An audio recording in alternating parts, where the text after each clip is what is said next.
Hey everyone, I'm Tassinix, and welcome to Plotting and Scheming. We're covering Season 54, 3 versus 3 Grand Arena Championship Week 2.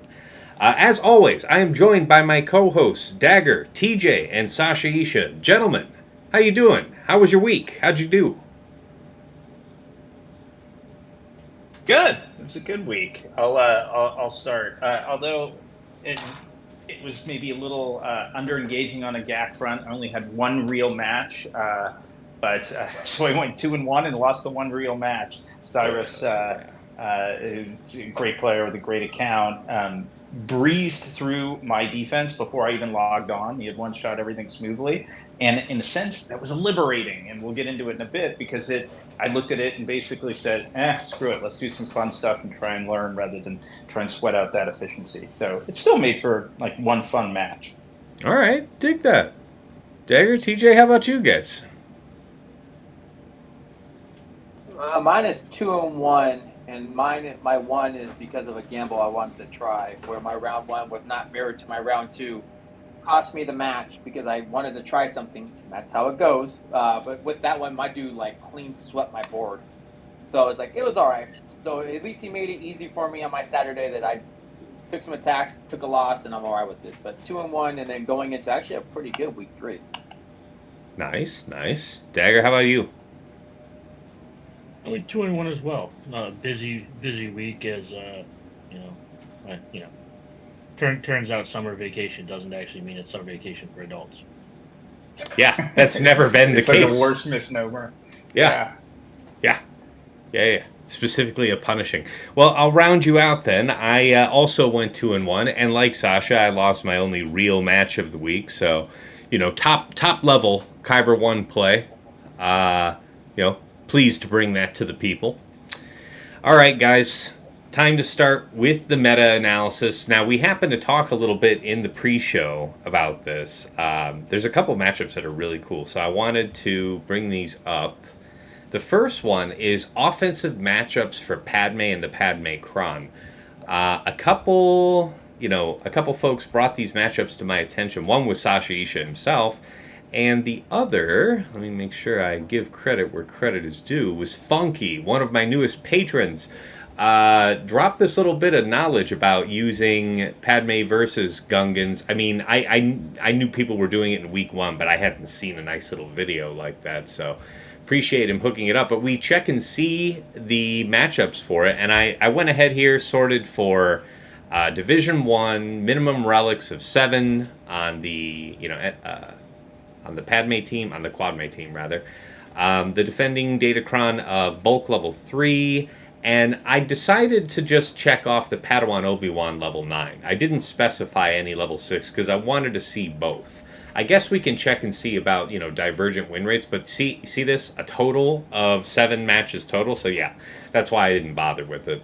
But out of curiosity, it does seem that Padme, Zaris, and GK, or Padme, Ahsoka, and I guess Quadme some people use who didn't put her on defense. So I think people might be interested in trying this. That did I not would say work. we're not seeing it though, Tash, just to call you out. But we see the game. So you may be showing it to the people, but the people you're talking to are oh hey stop. Good, good, good, good, good. Yeah, I thought I had that up, so good call. Yeah, basically the bottom line here is it's like people who tried without using Quadme in their Padme just straight up face planted. Let me check the other thing though. Wow. So yeah, there isn't actually a lot of data on that. I wonder. If you. So nobody tried Padme, Ahsoka, GK. So I wonder what restrictions there are. I wonder why Funky's matchup doesn't show in there. All right, and then let's see. The other one was Padme versus Boss Nass Gungans with Phalanx. I think Phalanx, we were all talking about this earlier. Phalanx has proven to be the best choice, right now at least, with the current Datacron set, to be the companion to Jar Jar and Boss Nass with the Jar Jar Kron level 9. That seems to be the way to go.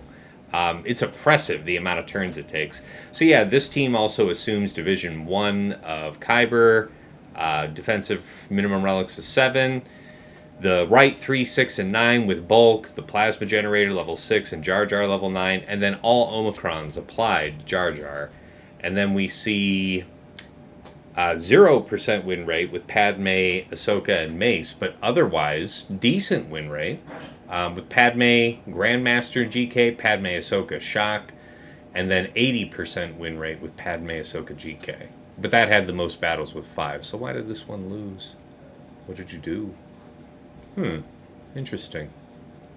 Use the correct cron. Could that be Jar Jar? What do you mean? 0.01%. Oh, yeah. Well, it went... No, it looks like... See, the duration is 5 minutes, 9 seconds, so it basically he timed out on attack, right? Right, but my point, he lost... Oh, yeah, did he lose him off rip? Bad. Yeah. Yeah, did he lose him off rip and rage? Yeah. Yeah. Maybe. That would be hideous. I would be pissed. I would be severely pissed. So those are really important matchups because I've been having this on defense the last couple weeks, and it's drawn decent stuff. People have mostly overkilled it, but that flexibility is essential. And I think all of these are running on the Prot Disruption level 6, right? I think that's going to be... what you're trying to do here, because that's also bypassing taunts. So all of this stuff, I think, is necessary to be able to make it achieve. You trying to come in with Galactic Republic like the 75% is not going to work. Apparently it does work. Wow, it worked in 4 minutes. I guess it can work. I was going to say the Prot Disruption is irrelevant because they're immune to it. So I mean, like, it's just the bypass taunt. Is all I'm talking about. Well, it's also the 50% increased critical damage, which whatever. Oh, I'm not arguing that. I'm just saying like it's not Prot Disruption. Yeah, the Prot yeah, fair enough. It's not hugely determinant. It looks like it works either way, so that is good to know. You know, you if you only had one Padme Cron, you didn't necessarily have to, re-roll the 6 to go one way or the other. All right. The next one I wanted to cover was really interesting. Traya versus Gungans. So I specified here again, this is Division 1, minimum relics of 7, and I'll lower the attacking relics to 7. That was a previous question by Sasha, but we'll have apples to apples, right? Attacking Datacron, yes. Leave any set for the attacking. Let's see what works best. As far as the defending set, you've got Bulk level 3, Shield Generator level 6, Jar Jar level 9. Everybody has their Omis. Traya and Savage. And let me make sure of this. All right. So this is a 65% win rate now with all the filters applied. Perfect sense of what I said. Yes, it absolutely does. TJ was saying that, basically off rip, if they decide to go on Traya, that's your lose condition. And I was filtering the data right up until this moment. It was like, but I'm seeing stuff like 80%, depending on the filters, up to 90%. How is this? I have felt the horror. How do we explain this? Yeah, I'll let you tell it about it in just a second. But the idea was like we're both sitting here thinking like, how does it come out to be higher than like 2/3 win rate if that's the case? And there we narrowed it down enough where it makes sense now. So yeah, tell us about that. All right, so let's get around, let's gather around and roast the marshmallows, boys. Let me tell you the scary story of when Traya doesn't get to play the game. So what they will do is they will open up on your Traya to remove your protection. So you're already down 50% of your stuff. Then they will just take a couple more hits on your team because remember, Phalanx goes 1,000,000 times and will just beat the shit out of her. She's no longer there. And then what happens is you don't have the unique anymore. You know what your team really likes? Having that unique. I went, and it was a 50-second fight, and I watched in horror as my round 1 just gone. Fully loaded, got that, and which plays to this is my round 3, they tried Traya on my team. Has all of the same stuff, minute and 33. Their team is gone, fully loaded. And from there, it was a nightmare. So if they catch you, especially move 1, now to past this point, you can recover if they leave you alone. The problem is, when you're already the weakest character, the AI usually likes you to finish the fight. Especially be the aware of leader. that. Yeah. So if they start on Treya, and because they can keep playing on you, your Treya might die. I think to Sasha's point, if you've got really good build, and I mean even with the really good prompt, but if you've got a really healthy like Relic 8, Relic 9, you might get lucky. But overall, if they start there, you're screwed. So Is this a case? Is this a case for Dagger's defense mods on Treya? I usually go with offense and health so that I can smack when it's time to smack somebody. I don't know because you already have no protection. I know where you're going to say that it's a blast, but if they put all the right debuffs on you to where it just pops, like if you got exposed and all these extra setups to where it's just like so dangerous, and Phalanx goes the million times, I don't know if you can recover fast enough because I'm telling you, it was like Phalanx, I believe, is the one who killed me. It wasn't anybody else. That's fair, but if you wanted to improve your odds for this specific matchup, what do you guys think is the modding profile for Treya here? I don't know specifically for this one, but I just generally mod Treya for health and defense. I know she can spike her offensive output, but I just find that's a squad that survivability is key, and her survivability in particular. So I'm like all defense. And as I recall, she's a character with relatively low base defense. So like even flat defense secondaries are really helpful on her mods. And I think I've got her up maybe around 60% physical defense, which like most characters I think would be higher. It's just her base was so low. You still rolling the prop primaries? No, I think I've got health. I prefer health with her. Just for her own protection up, yeah. Yeah, exactly. I know it leaves her vulnerable to like a Gidme type of stuff, but I just feel like that's to the theme of today's show. Padme's got such high callings already. Well, the prod primaries stop the initial burst, so with defense mods plus the prod primaries, which I generally have her in, right. Okay. She's more sustainable versus burst. Because she'll stack her max health as she goes. So it's I'm not saying it's right or wrong. I'm just saying I prefer it that way. Like it's been said many times, there are so many callings for health primaries. I think that makes a lot of sense. I mean, sorry, go ahead. No, it's all. No, I was just saying. So anywhere you can use those good prot primaries for like tanks or like support characters, I like to do so. I only think it's scary when you're prot built with prot primers, whatever it is, and they remove your prot, that you just lost all of the goodness that was there. Because that was she stacks her max health, she heals her max health, she gains bonus protection. It's all about surviving the initial burst. If we're calling specifically Gungans, the only thing I'm calling out is if you're built for protection and they take away your protection, a lot of it's gone. And she's about durability, sustaining with the fight. But if your fight's 15 seconds in and she's already gone, the damage you're talking about becomes irrelevant. I think Dagger's speaking to a strong general case, right? I think in the specific case of Gungans, I agree. I think against Gungans, where you want to present the strongest version of Treya to the burst damage the Gungans are going to present. That is prot primaries. I think. But isn't? I mean, the threat, what actually ends up killing your Treya is that she ends up getting focused while busy not having protection due to protection disruption, right? So I think that's the crux of TJ's whole argument, and that's why I was just about to say it sounds like the general case would certainly be protection. But if you were specifically looking to be fighting into protection disruption, it sounds like the health primary setup that Sasha's kind of balanced into would be your better way to go. Thoughts on that? I still think the prot provides more overall survivability, especially if she gets the technical. Like I said, I've seen the good parts of it too. It's just cool, and it's a longer fight, and you know you're good because it's pretty much the first 30 seconds. I think are going to determine how your fight's going to go for the rest of the fight. When you lose your Treya, are you losing her because she's dying inside the protection disruption window? Yes, that's exactly what happened. She was never able to recover. So understanding that, Dagger, why would you still go with protection? Because she dies without getting a turn. It wouldn't matter how you mod her. They focus her. There was definitely no turn. If she gets a turn, I will 100% agree with that. Yes. Yeah, She can get that's what a I'm saying. turn. If she gets to get Yeah. a turn, Well, if wouldn't she wouldn't doesn't get the a best turn, her mudding's odds irrelevant. wouldn't the best odds of getting her to the chance of having a turn be like defense sets with health primaries if all of your protection go bye-bye? No,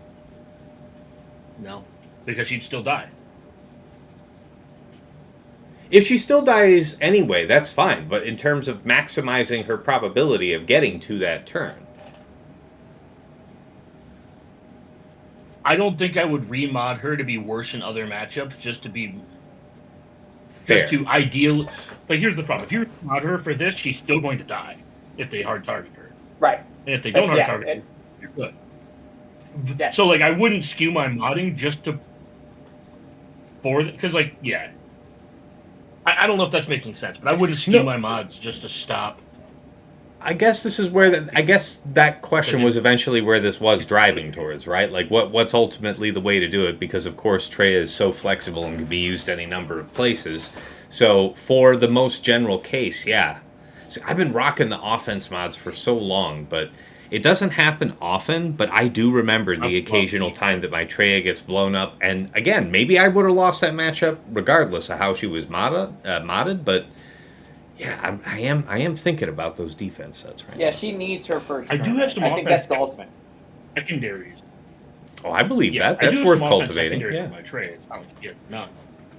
Yeah, she's worth a custom set do for sure. Not prefer generic tank mods, maybe. Sasha did. Yeah. Yeah, like Sasha said, you definitely want to maximize her because you can so easily with defense sets and defense percent flat defense.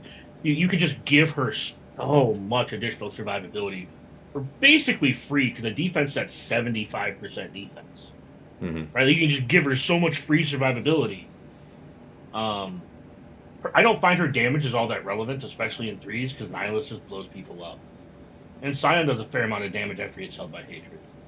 In fives. Mm-hmm. And in threes, again, you have Stavage stacking their offense anyway, so I mean, you can do offense, it helps you close out fights better, but yeah, like Sasha said, I tried to lean into making her not die. No, I feel it. I'm feeling the tug that way. Full defense that Treya still dies to Gungans when she gets focused, so it's like me.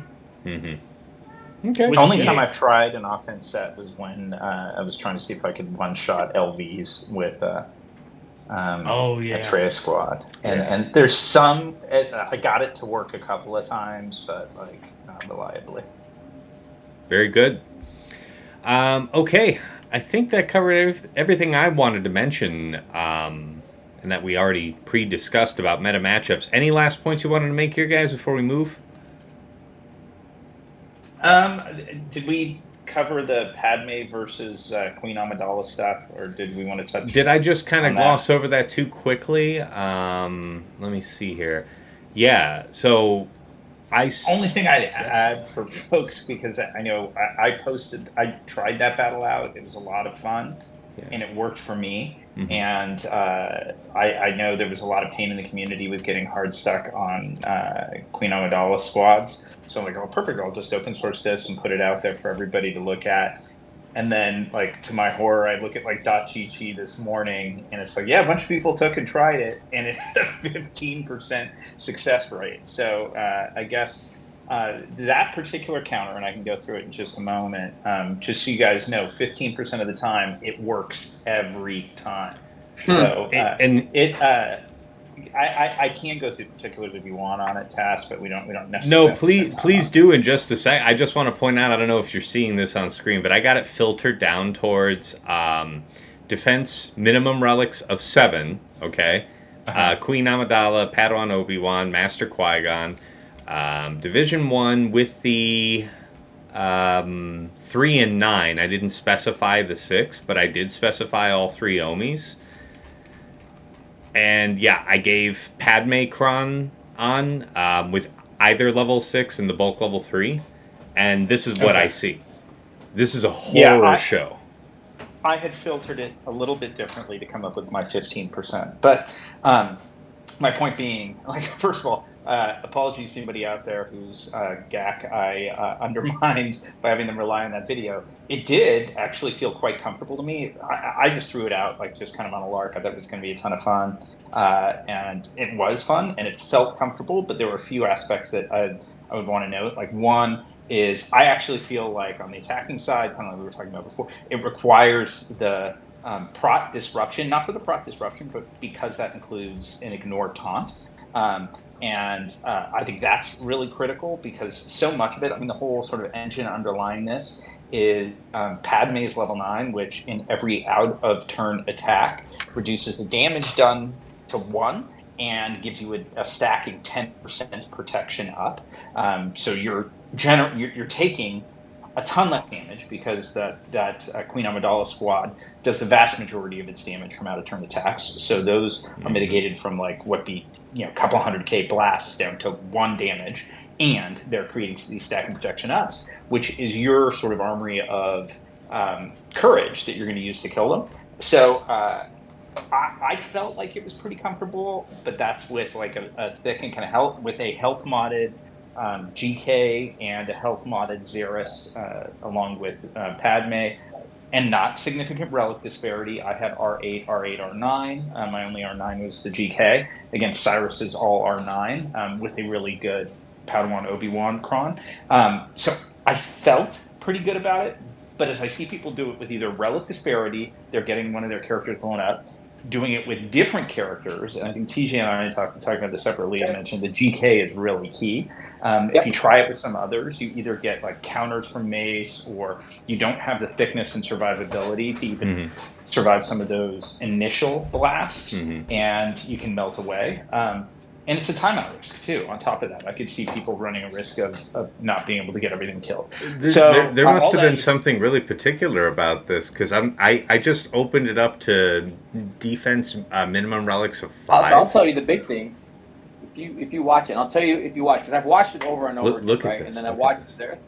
So I'll tell you exactly what I see. There's a variation. If you watch, his Xeris never counters. So we're talking about Sasha. Go watch Sasha's video because it's all over the place. Because damn, Sasha wanted to make it nice and give it to the whole Swiggle community because he's an asshole. The second turns out I was an arsonist here, but yeah. Right. But it's like, but the one thing you watch, and it's a perfect example of what happened to Xerath. Well, hold on, I'm going to see if I can get it on screen here with us.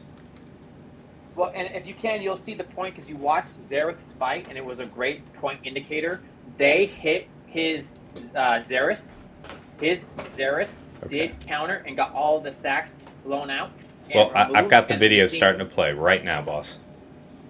Good. So what you'll watch his fight. It's a 3-minute fight or whatever it is, but you'll watch his Varys basically left to get her 20 stacks and then pop shit, and that's what happens. So this is very high armor penetration on this Kron. That may be a very significant factor. I don't know. He is a casual 300% armor penetration on this Kron. Thought you should know. Yeah. Ironically, I don't think it matters a lick because all the they're not major attackers. Yeah. But like the thing that I noticed out of this, like you're right. There's the risk that if Varys counters, you blow your courage on like either the decoy or somebody that you don't want to be taking out. Other than Queen Amidala, and by the way, Queen Amidala, you really want to have the first one to die because the others are really the engine of out of turn attacks that are generating more courage for you to finish them off.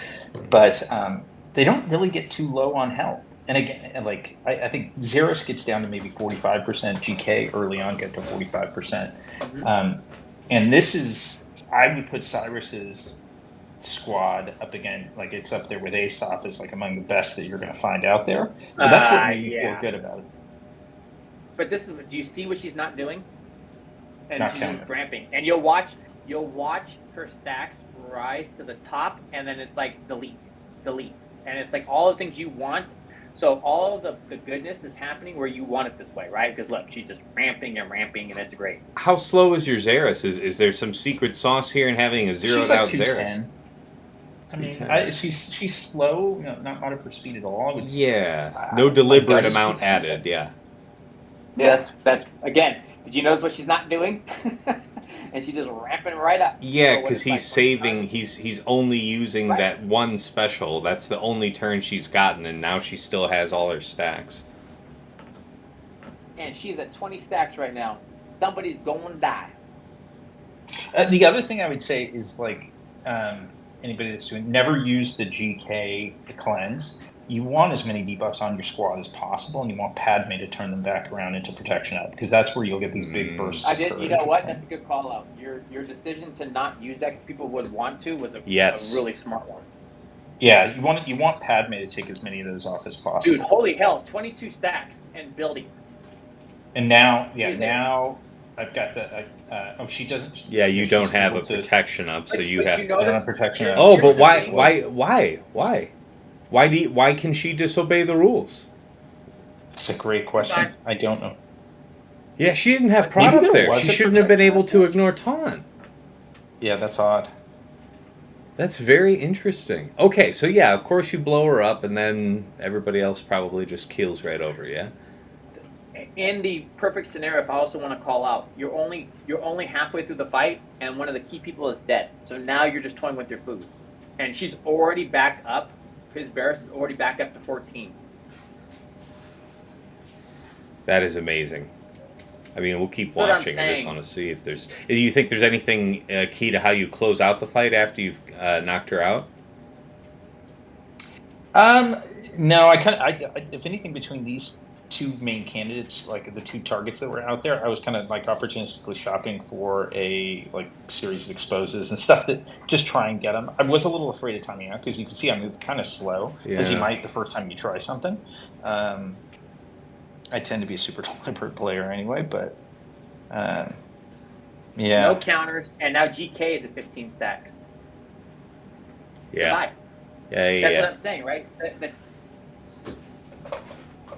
No counters in, so it's like the perfect thing of the scenario. It's like, this is phenomenal. And if I saw this, if you're not looking at these intricacies of the kits to the Datacron and then what it's doing, this is an awesome fight. I wish I were recording my SLK fight, which we'll talk about gambles, where it's like, my first SLK match against, I would recommend everybody to go against Quad Main and use SLK. It was phenomenal. And then I do the second round, not repeatable, and I noticed the difference. 40-second fight against Quad Main with SLK. Yeah. Like I said, 15% of the time, it works every time. Well, I think it's pretty... I mean, if you had pulled this off against somebody that wasn't as tricked out as an account like Cyrus, then you might be able to dismiss it. But I think there's something to be said for this really low speed on Xeris.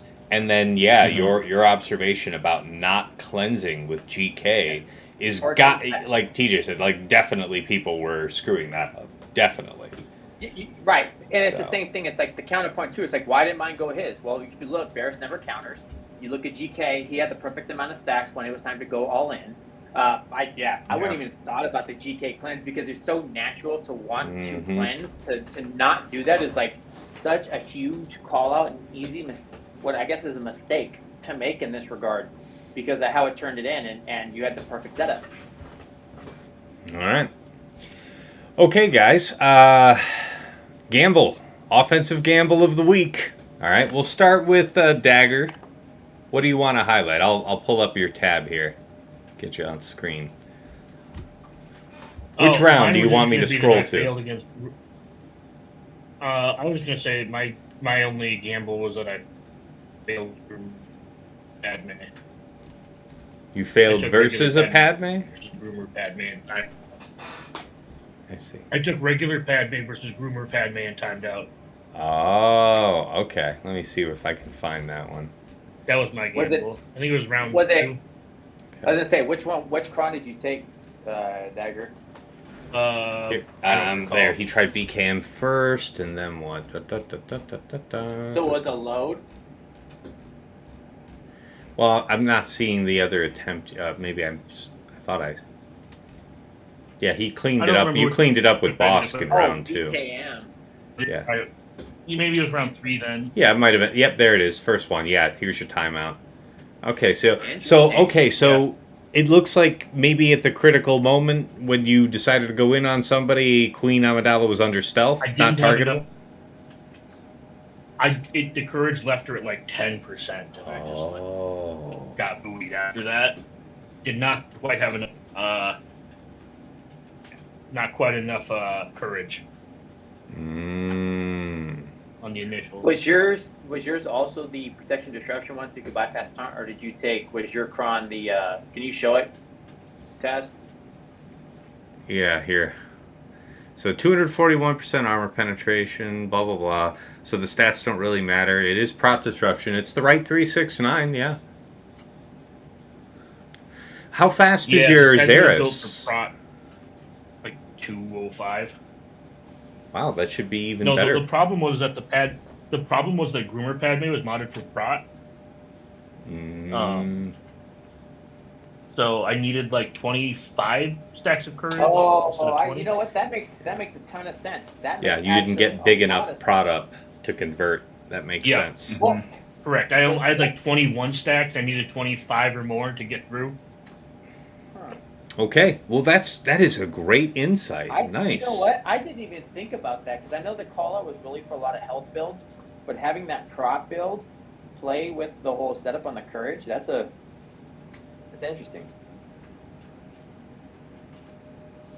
Well, it's specifically inferior where the courage on Padme matters to the fight, like this one. Yeah, that's a great lesson learned. Okay, how about you, TJ? Your offensive gamble of the week. I'm going to call it the same way, and I think it goes to the quad mate team, and I'm just going to call it the quad mate team. Which round? If you look at my, I want to say round 1, round 2. It had to be round 1, round 2. So okay, right here, this one was a successful slacker. It was absolutely successful, and I think I know where the choke point is. I think accuracy is the idea here.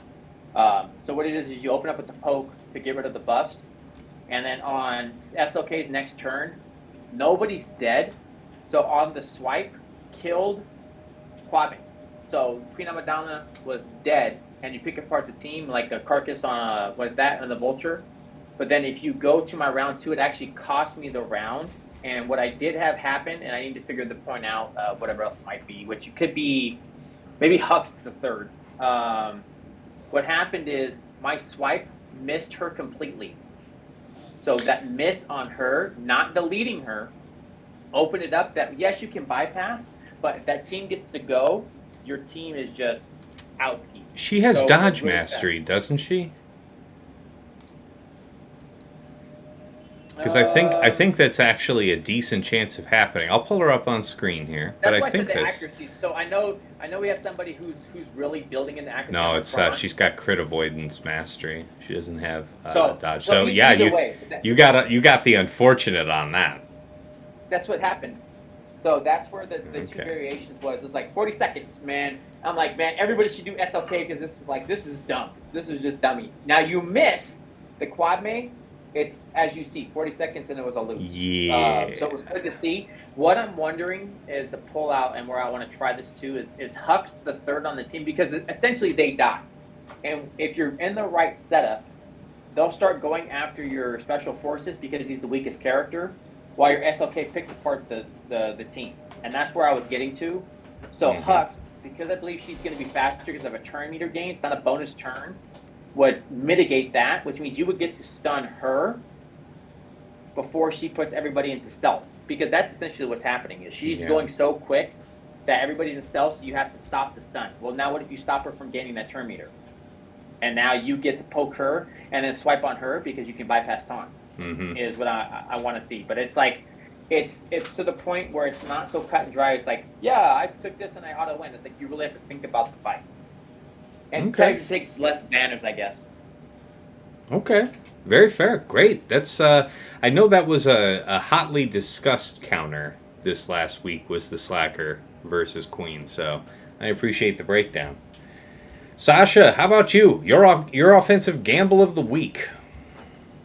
I mean, it's probably the Padme one we talked about already. I'll throw in, I did some other fun stuff in the match with Cyrus that was really kind of just testing out. Actually, one that I just loved the theory of, that one, right, that you've got right there.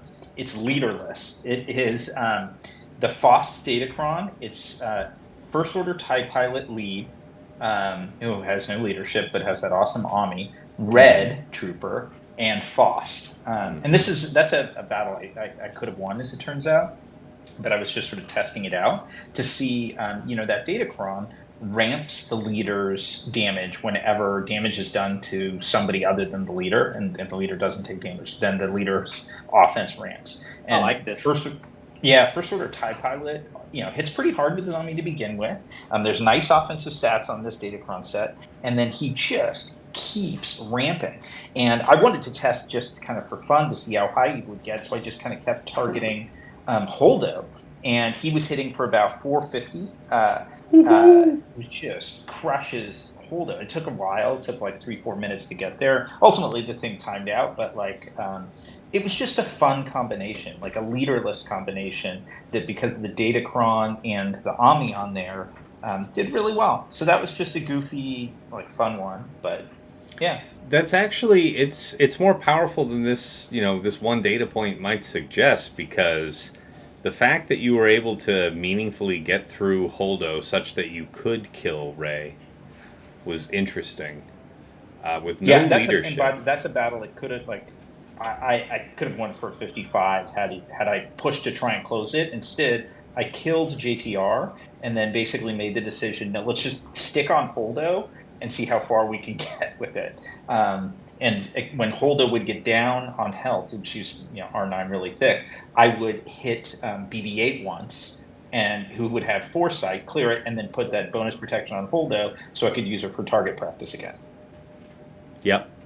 Well, that's cool, man. That's so cool, the idea of taking the FOT, because actually it's funny enough that people don't get that your real damage dealer is FOTP. That dude's double tap with the advantage up, and it's like, oh my god, and he's continuing to ramp. So to take your ideas, you and your cheeky first order, man, I swear you're Fox that at first. That's a really cool break glass idea, though. That is if you have them. Exactly. If you got them in the cupboard or whatever, and it's like, oh, geez, what can I make? It's like, hey, we can get a stew going here. No, that's a good one. That's a real gem. All right. I really like that one. All right. Let me pull up my one round here. Really quick, because mine was something that was already discussed. Yeah. It wasn't really a gamble, but I have one where I lost with Dash Han Chewie versus Afra, and I was stunned. I don't remember which round that was. They all kind of blur together. Really? But I remember that one was just like, the fuck? Was it the whole can't kill Afra move one, so basically you die, or what was? Yeah, they had the bulk level 3, so I didn't kill her. But yeah, it was just like, I'm just saying, like, it's one of those where you don't think about it. You're just like, all right, this is my thing for this, and then it didn't work. It's like, fuck, all right. Yeah, that is. I did move one. Die. I go bye. Yeah, it's done. Exactly.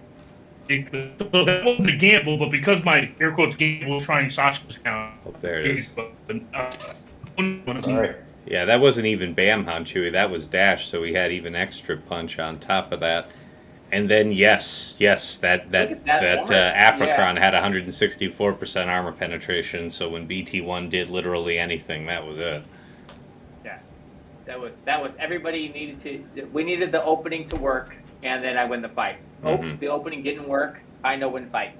Well, I mean, the opening seemed to work in the sense that you don't see that Afra survived, but then BT1, appeared to have remarks on that.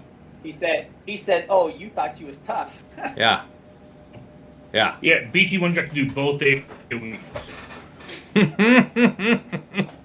All right. I'll say this. I actually had some things surprise me, like in the sense that it was a gamble. Like, I actually thought these were sure things that ended up not being sure things. So this was great to cover, because this is my only one match of the week. So, EP Mara Jade Starkiller against Finn Zori Resistance Hero Finn. I actually was, I think I reminded myself on this that this was, I think, a misplay that cost me this one. So when you get to EP's first turn, I successfully had tenacity down on everybody, and I should have used his stun to lock down Zori. Instead, I used his third so that I could actually potentially blow up Finn, immediately thereafter, and that shit cost me. So won't be doing that again. So I was sitting there after that, in the aftermath of that fight, thinking, man, was like Starkiller just unreliable for me there?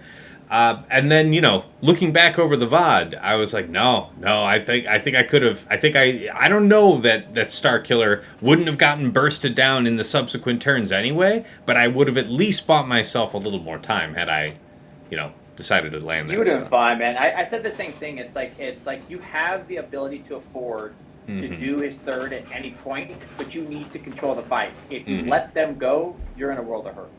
And that was where it's like your call is perfect. It's like you're so used to wanting to just go in and do his third right away, but you don't have to. You control the fight, and now you have it locked down. You get yourself to a point where you're going to be in a safety. So it's like just do it the next move. Do first moves, lock them down, then do your third to pull away the stuff, and then finish the fight. Absolutely. The next thing I just wanted to mention was DTMG, Gideon, and Scout had been a slam dunk for me in my 2 legitimate matches in week 1. And I was fighting Polo's GG Stat B1 with a real casual 90.78% health on it, as one does. This is... See, I didn't understand when Zareth was talking in week 1 about the couple times he tried this, he just got immediately closed out. And I was like, yeah, I hear you, I believe you, and I'm not saying you played it incompetently. What I'm saying is I have no idea how that happened because it was cake for me both times in week 1, and here it is in just over a minute. They just ran roughshod over Gideon. Regular Moff Gideon did not get a single turn. The continuous, hitting the target locked DTMG kept sapping away his turn meter, and they just kept him on lock until he died. So I don't think he got to do anything either, and then I withdrew.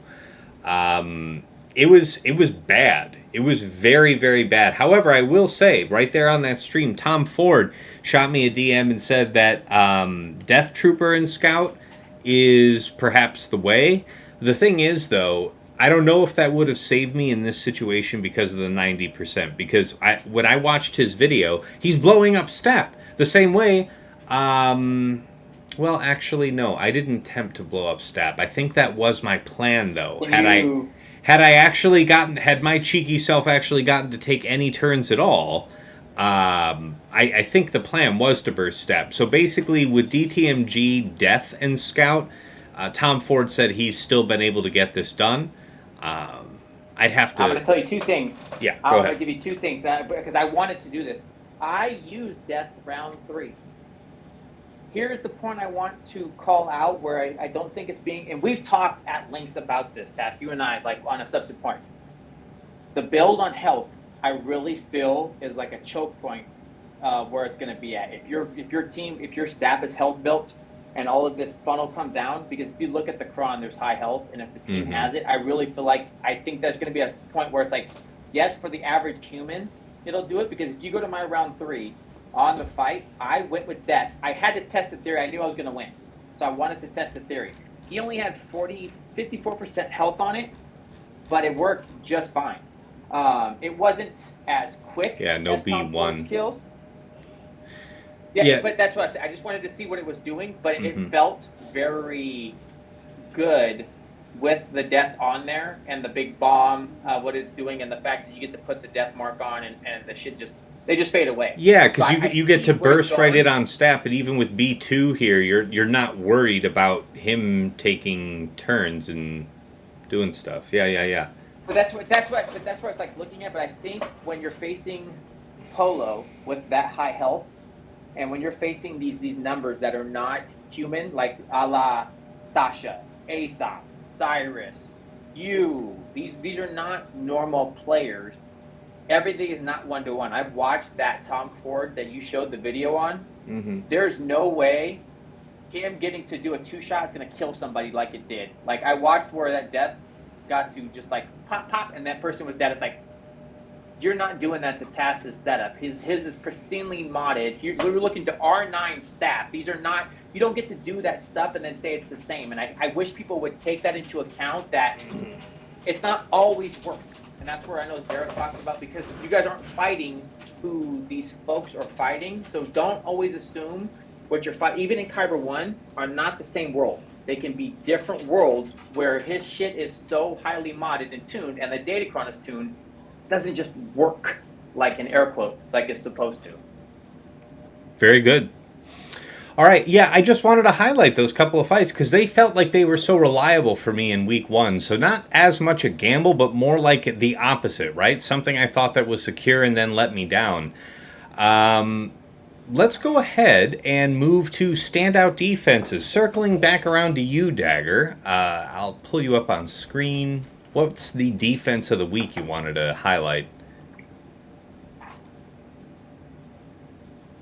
Not really any highlights per se, but somebody failed with Bo versus my Lord Vader, and then somebody failed with JMK versus Fail with JMK versus your Padme, you said? You broke up at the end. Yeah.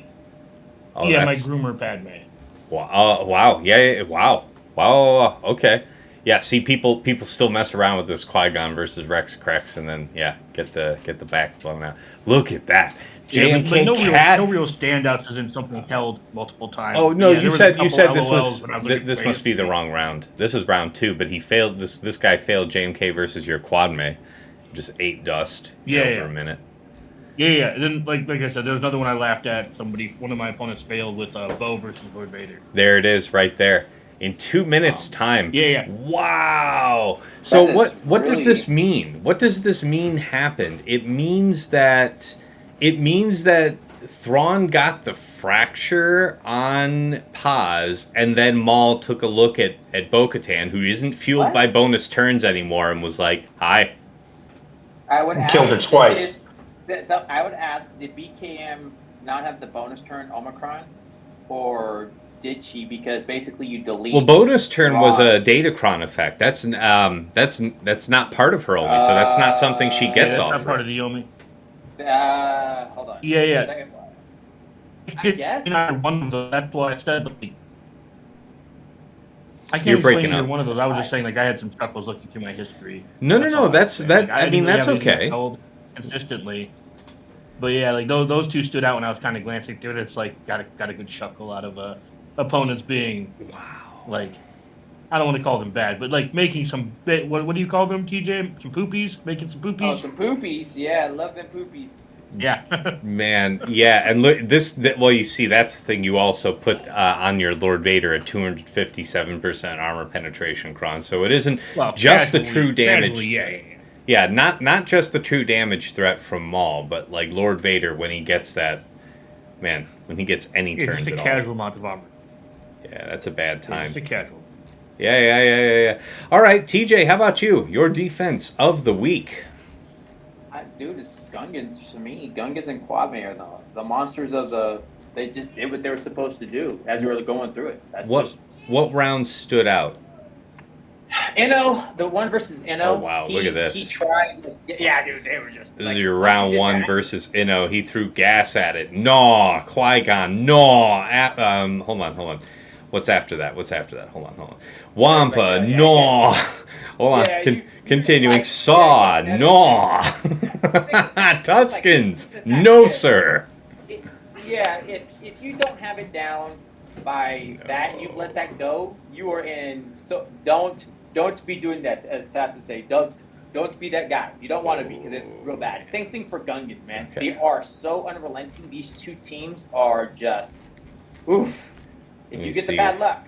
On your round 3 here. I will say, I just looked. Yep, there it is. Look, somebody tried to do you dirty. I tried to, dude, I got a message from my opponent so mad at Gungans and how it wasn't tested, and I'm like, I wonder what he used. And I thought it might be Treya, right? Because that's I heard my round 1 nightmare, and I'm like, man, round 2, my guy used Treya, but I had Tarpals. So I was like, forget it, I'll put it in. And then you asked me that question, is there anything special? I was like, no, I just had the regular modding, 280 speed or something, and it's I got a 4-line message breaking out how mad they were that Gungans were so busted and why they didn't get tested, which is fine. I understand the law. Yeah, it's enough that you beat his ass. He doesn't need to be grateful to you for that. Yeah, and I wasn't mad about it, but I'm like, but it's okay, he used Treya. It's you see what I'm talking about. If, my round 1, if you decide, and then the AI says, you know what, we like your Treya. We're going to use your Treya as a punching dummy. Look at this. So he withdrew, right? So No, he didn't. He dead, and they went. And it this was is like, no. so bad. Yeah, okay, that explains it, because I was thinking for sure Inquisitor should have like closed that out. His next attempt, he just ate it. Fight. Dude, that is loaded gruesome. because that's the same thing for me. You die so quick once it goes, you can't track. You can't keep track of when it goes, because once she's dead, I'm telling you, your nihilists and your savages just kill over.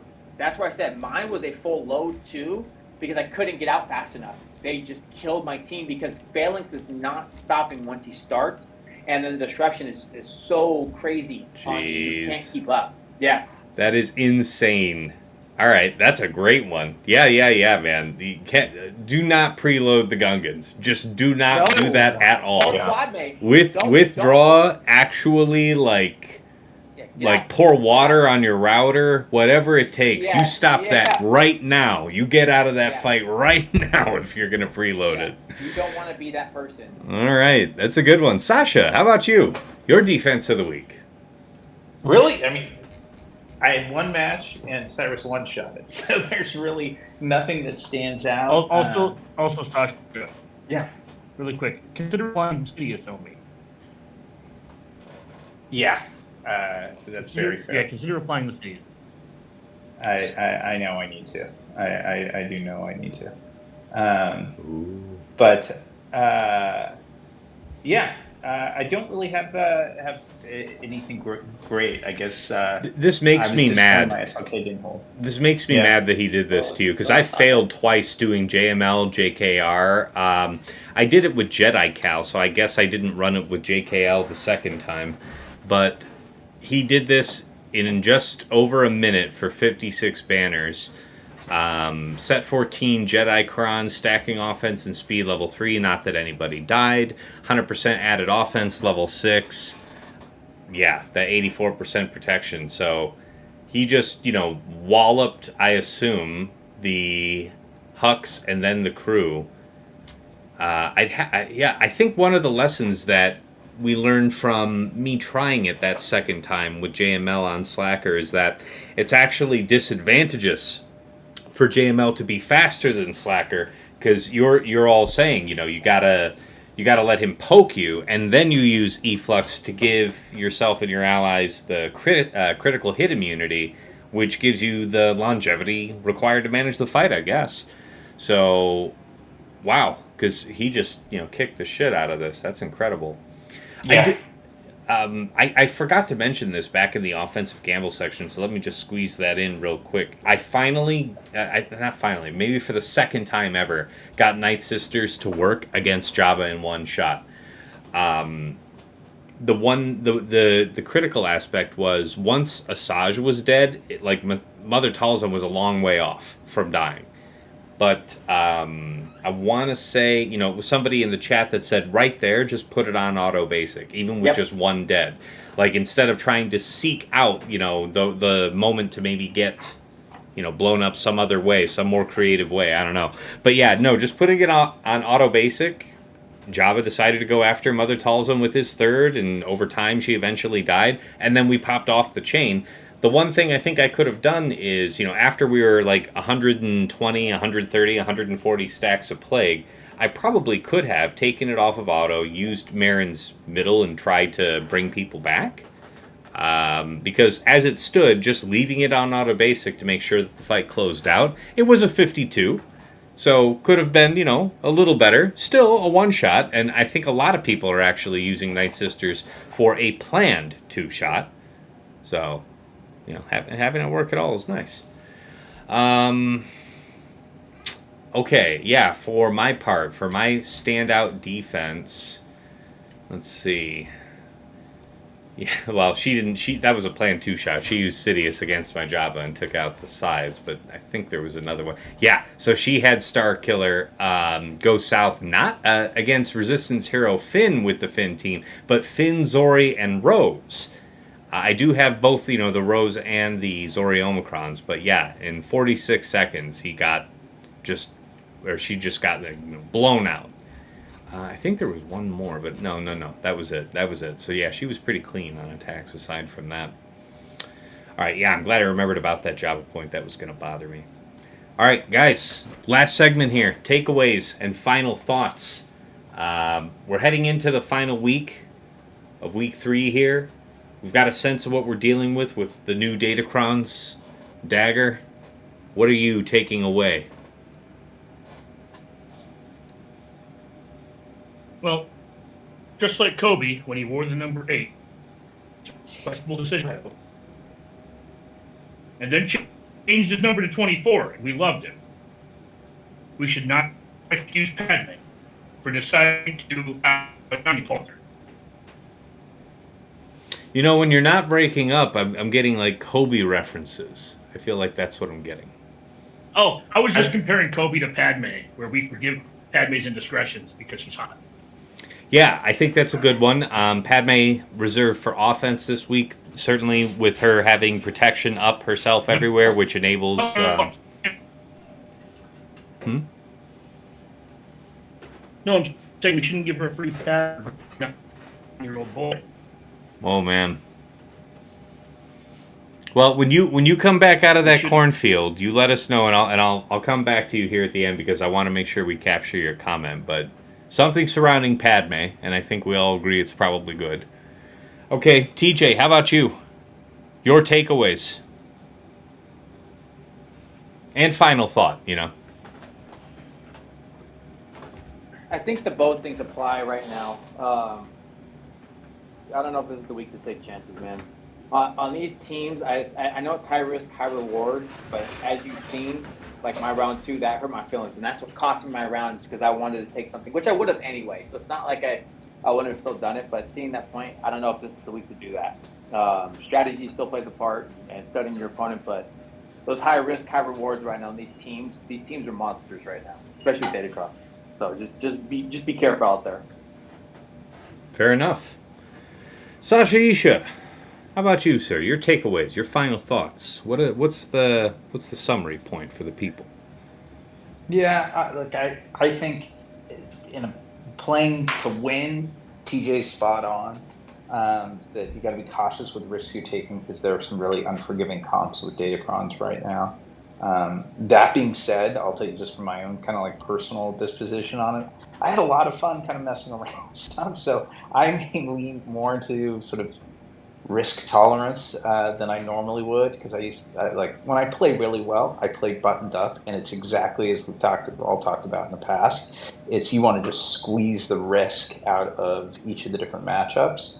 But I feel like I'm getting to play so infrequently now that it's kind of I don't know, just for the excitement of it, I'm probably taking more risks. And there are enough sort of funky counters that are showing some potential. I may try and embrace more of that. But that's where I'm coming from right now. Very fair. Yeah, for me, I want to shake a couple things up. First of all, I'm not going to be doing JML against Slacker if I encounter that again. What I do want to try is more Slacker on defense. I haven't done that at all. I'd like to see, how many real matches I get this week, and we'll see how much, if at all, I use that. But I've got a hell of a Slacker, so I'd love to see if I get some value out of that idea. I re-rolled the right cron for it. That's your bulk 3, long first order text level 6, and then the Slacker level 9 has shown to be pretty horrific here. As a defensive team. I've shown a couple different ways offensively. Having that first order special forces cron is just fantastic, man. It's very rare that you could just say Slacker just hands down is crushing JMK, but yeah, that is absolutely the case. Before I send us off, let's circle back to Dagger and see if he's wandered back into range, so to speak. That last thought of yours, Dagger. I was just saying we shouldn't give Padme a free pass for grooming a 9-year-old.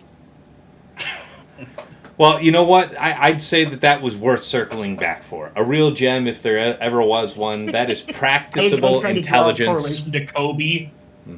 Yeah, I was trying to draw a correlation to Kobe switching his numbers, and we fell back in love with him when he switched numbers. Padme came out in the next movie. We fell back in love with her, even though she groomed a 9-year-old in the first movie. Go back and watch Leon the Professional. It's the world she comes from, Dagger. It's just the world she comes from. That is Wow. awesome. Wow. Deep Oh, referencing. Deep referencing. yeah. Wow. Call out. It all makes sense now. That movie is awesome, by the way. It's so That movie is normalized awesome. for her. Professional. Yeah. Also, Ash, please, for the love of God, get a new hat. I like my hat just fine, and it's also. I'll tell you what. Wear a proper felt top hat, or this actual wool cap of mine behind me with the actual Shaco hat.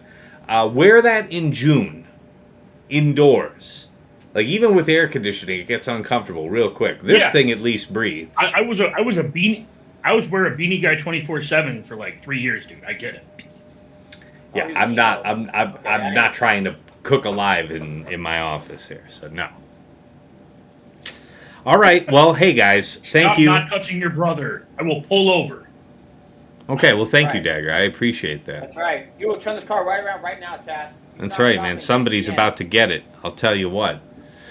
Okay, well, guys, as always, thank you so much. We'll go ahead and start the wrap up here. If you're watching this on YouTube here, feel free to like if you enjoyed the video, subscribe to see more like this. I put up VODs from my streams. By the way, I stream at twitch.tv/Tassinix. And yeah, in addition to my VODs and of course the Plotting and Scheming show here, I also have some other Slugger related content like the Datacron set videos that I make with Aesop Rock, and the latest series I've been putting out, which is mod guides on individual characters. I started with characters that were coming up on recent marquee free-to-play release date, and I'm kind of working my way back from that. I'm also interested in doing, what people want to see next, so all those types of comments are welcome. Let's see. And of course, if you do like what we're doing here at Tassinix Gaming and you want to support us, by all means, check out my Patreon. So check out patreon.com/Tassinix. For any enterprising, upwardly mobile GAC player, there is something of interest there to you. At the $5 tier, you get into the dedicated chat and voice channels in the TAS House, and also have early access to my GAC-specific content like Plotting and Scheming and my Datacron set videos.